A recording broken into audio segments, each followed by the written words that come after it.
A longer version of the title of this video would be 5 non-fingerboard specific things that every fingerboarder should own, but that's too long.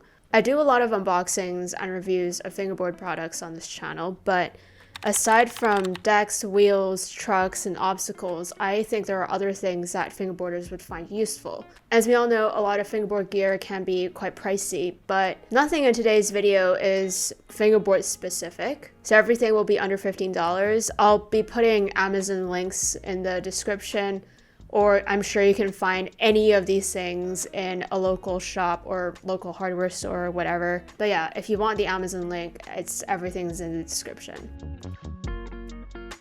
So I think this first one is pretty obvious. A lot of people use a nail file to file down their grip, and actually Fingerboard Connoisseur includes this nail file with some of his orders. I don't remember what instance it is that he includes this. I think it's like if you're a first-time buyer from the site or something like that. I personally use scissors because I found I get a cleaner cut that way, but I have found nail files and sandpaper useful for if there's like excess adhesive on the side of the board.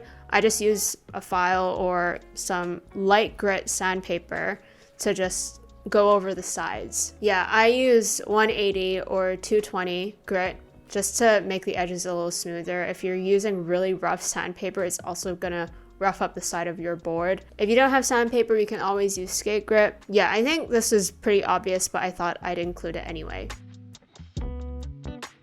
If you're not familiar with Loctite, this is basically a lifesaver when it comes to stripped base plates, or if you want to get really loose trucks without your entire truck falling apart. Loctite is a thread locker, and in this case it means that it will lock and seal your base plates with screws or your kingpin. In the past, I use this a lot with Dynamics and also sometimes Y trucks. There were a couple of times with the first version of Dynamics where I found that my kingpin was like falling through the base plate, and I essentially just used Loctite to permanently seal the two things together. And I actually have one set up here, my Poly Cruiser setup, where the Dynamics, yeah, they're just like, I have Loctite in these. If you use BRTs or any truck that uses the regular kingpin system, you can also use Loctite to like seal the lock nut to the top of your kingpin. You can also get different strengths. This stuff is medium strength, and it still says that it permanently seals it, but I've been able to take my kingpin out or lock nut off if I need to. It essentially just tightens things a little bit more for me. For our purposes, I think this stuff works great. I will say though, if you're planning on selling trucks that you've used Loctite on, definitely disclose that information. But yeah, essentially if you want to save money and not buy new base plates or new trucks, you can use Loctite or honestly any other thread locker, but I'm pretty sure most people use Loctite. Next up, we have Lacquer.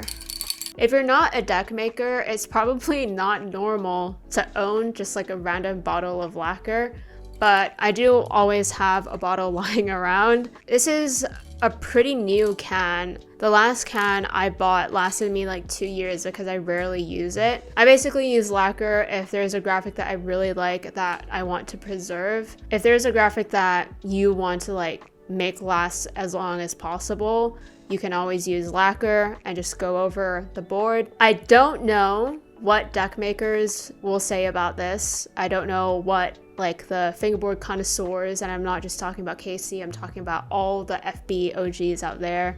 I don't know what you guys are gonna say about this. I don't know if it's the wrong thing to do, if it's sacrilege, but this is just what I use. I've also never gotten bad results. The results are pretty decent, I'd say. I just apply a thin layer. You don't want to spray too close to the board either. I've made that mistake once or twice. It's better to do multiple coats than it is to accidentally like apply a layer that is way too thick, because you'll just end up ruining your board and you don't want that to happen.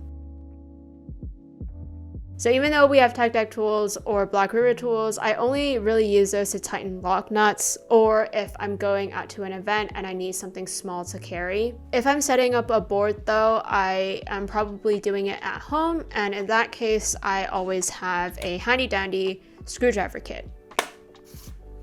I think owning a proper screwdriver, especially if you use board rails, is very helpful. If you've watched any of my previous setup videos, you've definitely seen this. It's made an appearance multiple times. This kit was $10 off of AliExpress. It's basically a knockoff of the Xiaomi screwdriver kit, which is, I guess it looks nicer.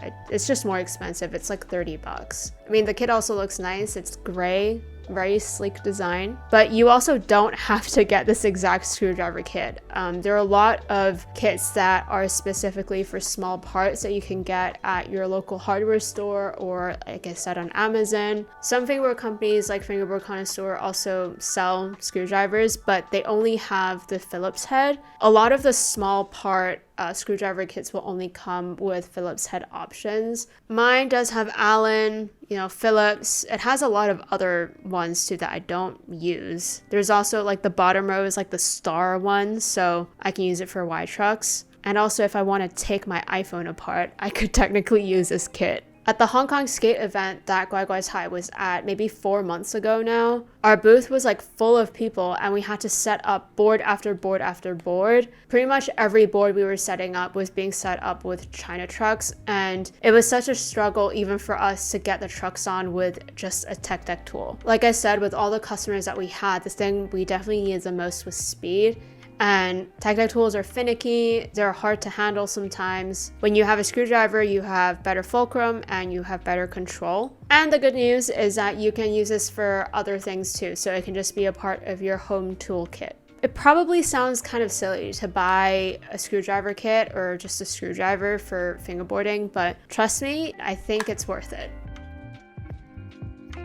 There isn't going to be a link for this last one because honestly, I never buy any of my containers. I always just find myself collecting containers, whether it's big or small for, smaller parts like screws and things like that. I think it's helpful to just keep things organized. So this box, for example, used to be for mooncakes, and it looks super fancy too.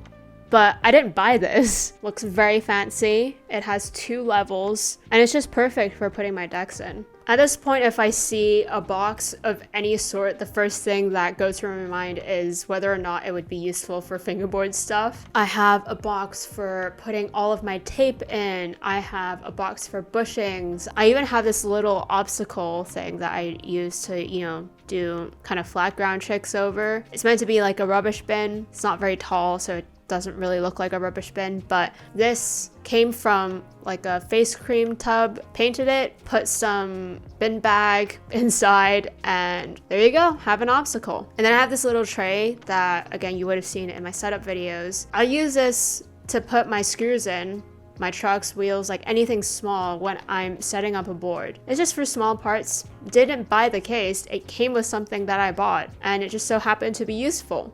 And there we have it. That's 5 things that I think every fingerboarder would find useful or should own. I hope this was helpful. It's a bit of a different video than I normally do, I think. If you have any useful non-fingerboard related things that you recommend, please let me know in the comments. I'm sure we would all love to know. Like I said, links for this stuff will be in the description. Although I would recommend going out to your hardware store, like just support a local shop. It's probably better than buying off of Amazon. But everything that I put in the description will be under 15 bucks. But yeah, hope you enjoyed this video. As always, thank you so much for watching, and I will see you in the next one.